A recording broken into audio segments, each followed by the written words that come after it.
है दोस्तों, आज मैं आप लोगों को इतिहास से जुड़ी हुई एक महत्वपूर्ण एक जो कहानी है, एक बहुत ही महत्वपूर्ण टॉपिक है, उसके बारे में बताने जा रहा हूँ। और आज मैं आप लोगों को नहीं पढ़ाने वाला हूँ।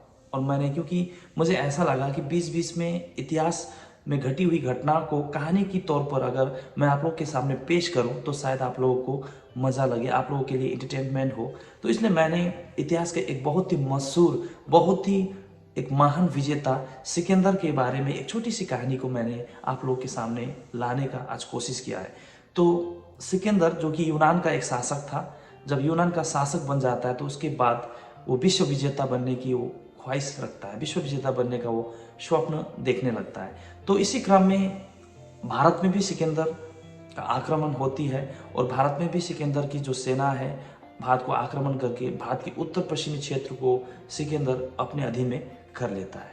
तो बहुत सारे ऐसे शासक भी थे भारत के जिन्होंने सिकंदर के आक्रामक अंदाज के बारे में कहानी सुना था। इसलिए बहुत सारे भारत के शासकों ने सिकंदर के आक्रमण करने से पहले ही उन्होंने आत्मसमर्पण कर दिया था। लेकिन बहुत सारे कुछ ऐसे शासक भी थे जैसे कि पंजाब के पोरस थे, जिन्होंने सिकंदर की सेना के साथ युद्ध करने का निर्णय लिया, जिसे हाइडप्पस के युद्ध के नाम से जाना जाता है। जो युद्ध 326 ईस्वी में हाइडप्पस नदी के किनारे हुआ था, झेलम नदी के किनारे हुआ था, इसलिए इसे झेलम नदी के युद्ध के नाम से भी जाना जाता है।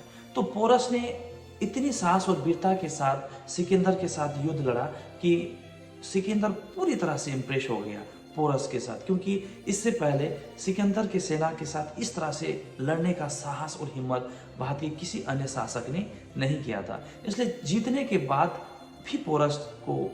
बाद सिकंदर ने पोरस के जीते हुए भूभाग को पूरी तरह से उसने वापस लौटा दिया उसने।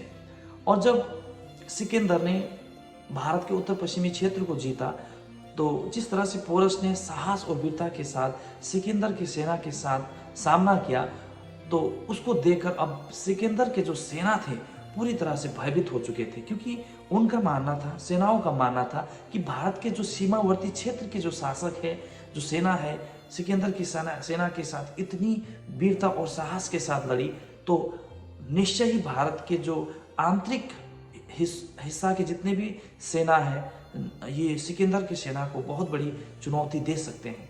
तो इसलिए सिकंदर की सेनाओं ने अब भारत के आंतरिक हिस्सा में प्रवेश करने से पूरी तरह से मना कर दिया। और किसी इतिहासकारों का मानना है कि सिकंदर की सेना लंबे दिनों से युद्ध लड़ते लड़ते पूरी तरह से थक चुके थे, इसलिए अब वे अधिक युद्ध लड़ना नहीं चाहते थे। इसलिए सिकंदर के जो सेना थे वे भारत से वापस चले गए। तो जब सिकंदर भारत से वापस जा रहा था तो सिकंदर ने अपने भारत के जीते हुए भूभाग को अपना सेनापति सेल्यूकस को सौंप दिया। उसके पश्चात अब वो अपना स्वदेश लौट गया।